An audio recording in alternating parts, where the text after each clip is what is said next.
Selamat siang saudaraku, salam sehat selalu ya. Jangan lupa hati harus gembira karena hati yang gembira adalah obat yang paling mujarab. Siang hari ini saya mau membahas tentang viralnya video saya yang membantu Bapak Baja Giawa yang dikeroyok oleh 3 orang tetangganya dan hampir mati. Sebelum saya dampingi Bapak Giawa ini, waktu dia dipukul, dikeroyok dan hampir mati, Bapak Baja Giawa ini dibantu oleh kepala dusun yang bernama Dirman Sembiring yang berada di Desa Sumbul, Kecamatan Estemilir, Kabupaten Deli Serdang untuk melapor ke Polsek Talun Kenas. Dan pada saat laporan, polisi Polsek Talun Kenas bekerja secara profesional, menerima laporannya, menyuruh Bapak Baja Giawa untuk visum, dan pada saat itu polisi Polsek Talun Kenas sepakat menetapkan pasal 170 KUHP, artinya pengeroyokan. Kemudian karena Bapak Baja Giawa ini seorang miskin, maaf katanya pekerjaannya hanya mengangon lembu, rumahnya aja tidak ada, pekerjaannya dapat uang hari ini untuk makan. Jadi Bapak Baja Giawa ini tidak memberi sepeser pun uang kepada Juper Bapak Sihombing yang ada di Polsek Talun Kenas. Karena Bapak Giawa ini miskin, maka laporannya ditidurkan di bawah kasur, ya kan? Selama 1 bulan lebih tidak ada proses penangkapan atas yang dilaporkan. Ditunggu 1 bulan tidak ada, ditunggu 2 bulan tidak ada penangkapan, ditunggu 3 bulan tidak ada penangkapan. Malah setelah ditunggu 3 bulan, Bapak Baja Giawa dipanggil oleh Juper Siombing, disuruh datang ke kantornya dan membujuk Bapak Baja Giawa Bapak Baja Giawa korban untuk merubah pasal. Menurut penyidik Juper Hebrin Siombing bahwa keterangan istri Giawa dan anak-anaknya, ingat, Bapak Baja Giawa ini dipukul di depan rumahnya, disaksikan oleh anak-anaknya dan istrinya, sehingga sampai sekarang ini anaknya yang masih di bawah umur trauma dan mau pindah dari situ. Jadi kesaksian istri pelapor dan anak-anaknya dianggap Juper tidak dipertimbangkan, dianggap Juper bohong.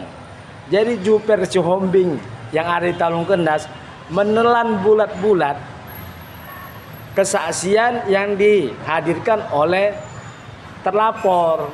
Nah, tentulah saksi daripada terlapor itu pasti mendukung. Tapi sebenarnya saya yakin sekali Bapak Juper itu menggunakan ilmunya karena sudah dipesan, sudah dikasih sesuatu, sudah pasti. Ini ibaratkan kita mau beli sayur tawar-menawar.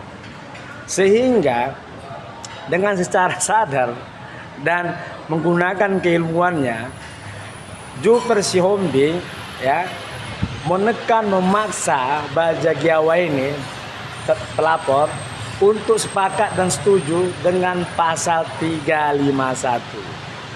Karena Bapak Baja Giawa ini tidak tahu hukum, ketakutan, dimarahi, dibentak 2 kali di kantornya oleh Jupernya, maka dengan berat hatilah Bapak Baja Giawa ini mengikuti permintaan daripada Juper Siombing.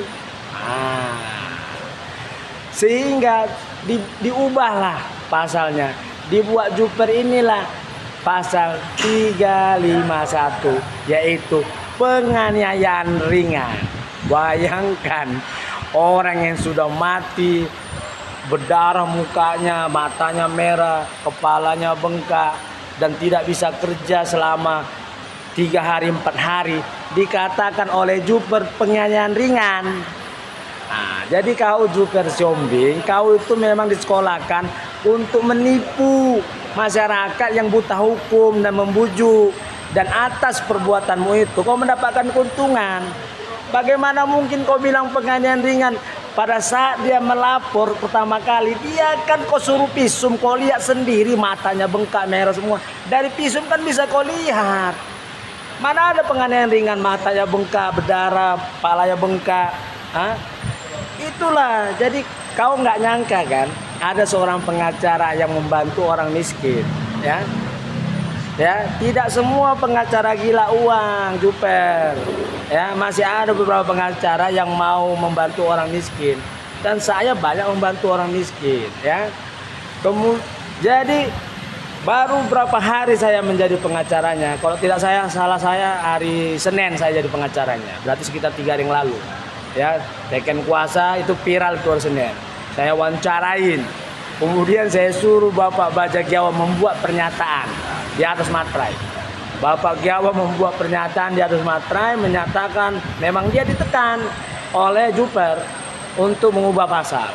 Udah materai, kemudian semalam saya buat surat ke Kapolsek Talungkena secara resmi. Dan hari ini saya tembuskan ke Mabes Polri dan juga ke Polda dan kepada Komnas HAM. Saya akan tembuskan. Dan hari ini Bapak Bajak Jawa dipanggil sama si Hombing. Ketakutan si Hombing Jupernya. Wah, ketakutan. Mungkin dia mau pakai otaknya lagi. Gimana mengelak? Dipakainya otak, panggilnya. Dia pikir pelapor Bajak Jawa dan istrinya sama seperti dulu, takut di mob. Saya sudah ajarin dia, Juper Siombing. Saya sudah ajarin dia untuk melawan kalian. Untuk melawan polisi-polisi yang suka menjual pasal. Dan berhasil.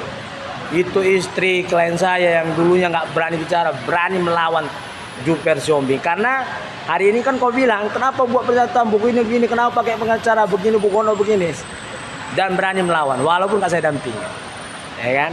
Kena kau kali ini.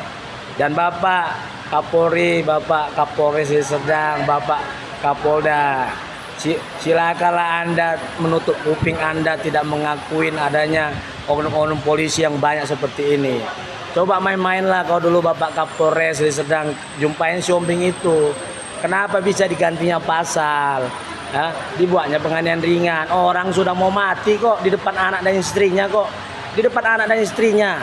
Dan memang ini sering terjadi. Dan hari ini tiba-tibalah dikasih surat ke Bapak Bajak Jawa bahwa pelaku sudah ditetapkan sebagai tersangka, tetapi pasal 351 tetap masih lengket penganiayaan ringan, ya kan? Jadi saya bilang sekali lagi, ya, kalian semua para Juper penyidik, ya, janganlah kalian menjual ilmu kalian, ya, untuk menguntungkan kalian sendiri. Kasihan sama orang miskin, kasihan, ya. Jadi kalau Kapolsek Talungkena mengerti dan memiliki hati nurani, walaupun kalian sudah tetapkan sebagai tersangka, tapi pasalnya jangan kalian buat 351. Karena memang itu fakta sebenarnya pengeroyokan. Kenapa? Tujuan daripada penyelidikan itu mencari fakta sebenarnya, ya. Masa keterangan daripada istri pelapor dan anaknya yang sudah SMA kau sampingkan, malah kau lebih fokus 100% ke saksi daripada yang dilaporkan. Kan dah gila ilmu yang kau pakai, ya. Seharusnya kalau kau memang murni memang ingin melayani, kau pakai otakmu lah, ya. Kalau bengkak segala macam dan ada kesaksian dari istri dan anaknya, ya kan, menyatakan, kan bisa juga kalau kau memang mau tidak percaya diri, kan bisa kau gunakan lie detector di Polda sana kalau kau nggak yakin. Tapi nggak perlu kau gunakan itu kalau kau sudah yakin, ya kan. Udah dari istri dan anaknya, sampai sekarang itu anaknya yang masih bawah umur trauma mau pindah dari situ. Dan saya memang sudah jumpain itu pelaku itu kemarin, saya ke sana. Memang benar pelaku itu nantang saya. Memang gayanya gaya sok hebat, ya. Gaya sok hebat, padahal mereka itu satu suku. Nah, jadi Polsek Talungkena Kalian harus berubah. Salam keadilan. Mereka